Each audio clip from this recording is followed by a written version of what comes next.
Chapter 21 of Simon vs. the Homo Sapiens Agenda. It's a Saturday after Christmas, and Waffle House is packed with old people and kids and random guys sitting at the counter reading actual printed newspapers. People really like to come here for breakfast. I mean, I guess it's technically a breakfast restaurant. Our parents are sleeping in, so it's just my sisters and me, and we're wedged against the wall waiting for a table. We've been here waiting for 20 minutes, and we're all really just reading our phones. But then Alice says, "Oh, hey." She's looking at this guy sitting in a booth across the room. He looks up and smiles and waves at her. He looks strangely familiar, lanky with curly brown hair. Is that Simon? No, it's Carter Addison. He graduated a year ahead of me. He's the nicest guy, actually. He's the nicest guy. Actually, bub, maybe you should talk to him because, yeah, I'm leaving, I say, because I've just figured out why Carter Addison looks familiar. What? Why? Because I am. I put my hand out so she can give me the car keys, and then I walk out the door. I'm sitting in the driver's seat with my iPod plugged in and the heat blasting, trying to pick between Tegan and Sarah and the Fleet Foxes. And then the passenger door opens and Nora slides in. "So, what's up with you?" she asks. "Nothing." "Do you know that guy?" "What guy?" I ask. "The one Alice is talking to." "No." Nora looks at me. "Then why'd you run away as soon as you saw him?" I lean back against the headrest and shut my eyes. "I know his brother." "Who's his brother?" "You know that Creek Secrets post?" I ask. Nora's eyes got huge. "The one about, yeah." "Why the heck would he write that?" I shrug. "Because he likes Abby, and he's a fucking idiot, and he thinks she likes me. I don't even know. It's kind of a long story." "What an asshole," she says. "Yeah," I say, looking at her. Nora never cusses. I'm startled by a loud tap, and I turn around to find Alice's pissed-off face pressed against my window. "Out," she says. "I'm driving." I move to the back seat. Whatever. "So what the hell was that about?" she asks, eyes flashing in the rearview mirror as she looks out of the parking spot. I don't want to talk about it. "Okay, well, it was a little weird trying to explain to Carter why my brother and sister hauled ass out of the restaurant as soon as they saw him." She pulls onto Roswell Road. "His brother was there, bub. He's in your grade. Marty. Seems like a nice kid." I didn't say anything. "And I really wanted waffles today," she says grumpily. "Let it go, Allie," Nora says. It hangs in the air. Another thing Nora never does is stand up to Alice.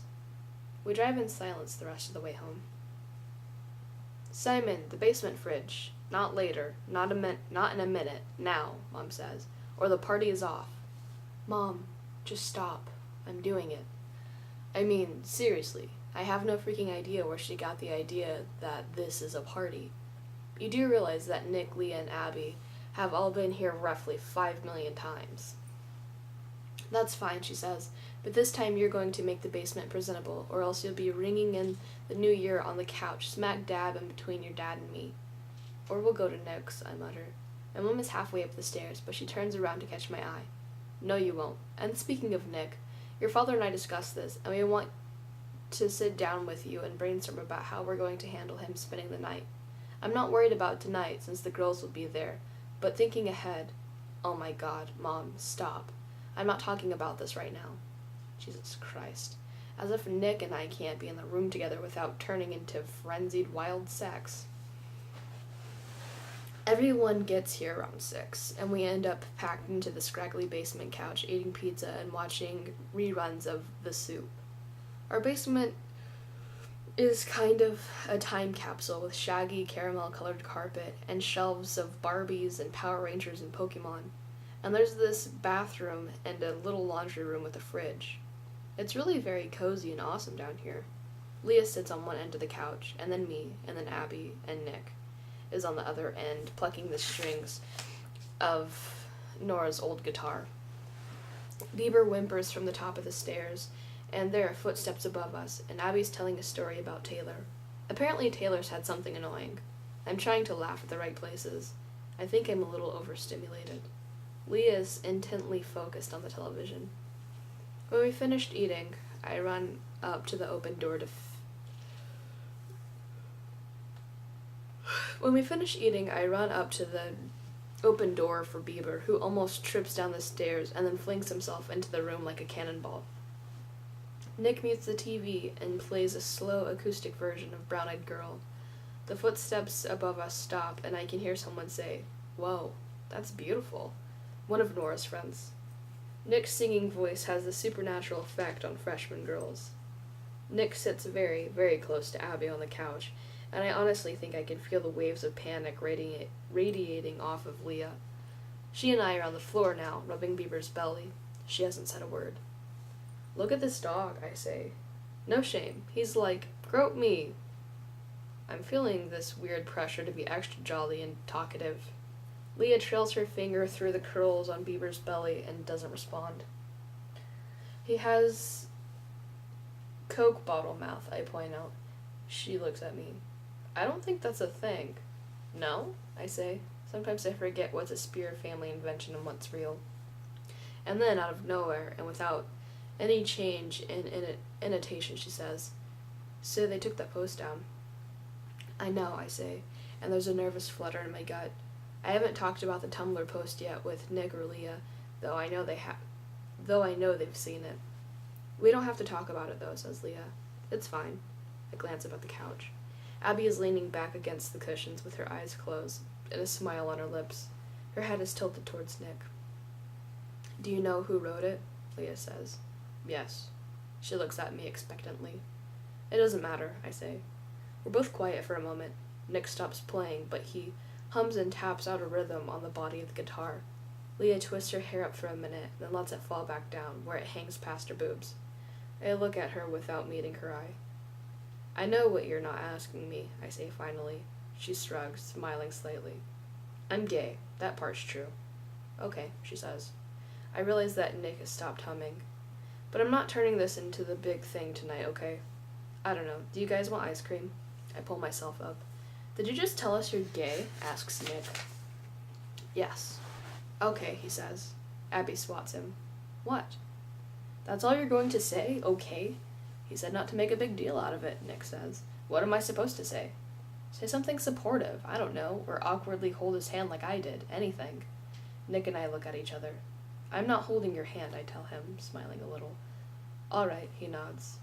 "But know that I would." "Oh, that's better," says Abby. Leah's been quiet, but she turns to Abby suddenly. "Simon already told you?" Yes," says Abby, cutting her eyes to me quickly. "Oh," says Leah. And there's this silence.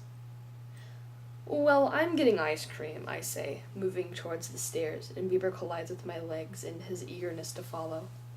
Hours later, the ice cream's been eaten, and the peach has dropped, and my neighbors have finally used up their fireworks. I stare at the ceiling. We have a popcorn ceiling in our basement, and in the darkness, its texture makes shadowy pictures and faces. Everyone brought sleeping bags, but instead of using them, we set up a nest of blankets and sheets and pillows on top of the carpet. Abby next to me is asleep, and I can hear Nick snoring a few feet away. Leah's eyes are closed, but she's breathing like she's awake. I guess it would be wrong of me to nudge her to find out, but then, all of a sudden, she rolls onto her side and sighs. Her eyes snap open. "Hey," I whisper, rolling my body toward her. "Hey, are you mad?" "About what?" she asks. "About me telling Abby first." She's quiet for several seconds, then, "I don't have a right to be mad." "What are you talking about?" "This is your thing, Simon." "But you're entitled to your emotions," I say. "I mean, if there's one thing I've learned from having a psychologist for a mother." "This isn't about me, though." She rolls onto her back, folding one arm behind her head. I don't know what to say to that. We're both quiet for a minute. "Don't be mad," I say finally.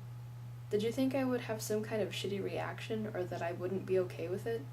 "Of course not." "God, Leah, no, not at all. You're like the most, you're the one who introduced me to Harry and Draco." "Yeah, that wasn't even a concern." "Okay, well." Her other hand rests on her stomach over the blankets, and I watch it rise and fall with each breath. "So who else did you tell?" "My family," I say.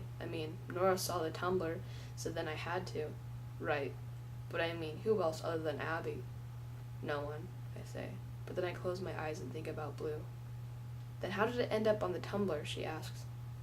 Oh, right, I grimace. Long story, I say, opening my eyes again.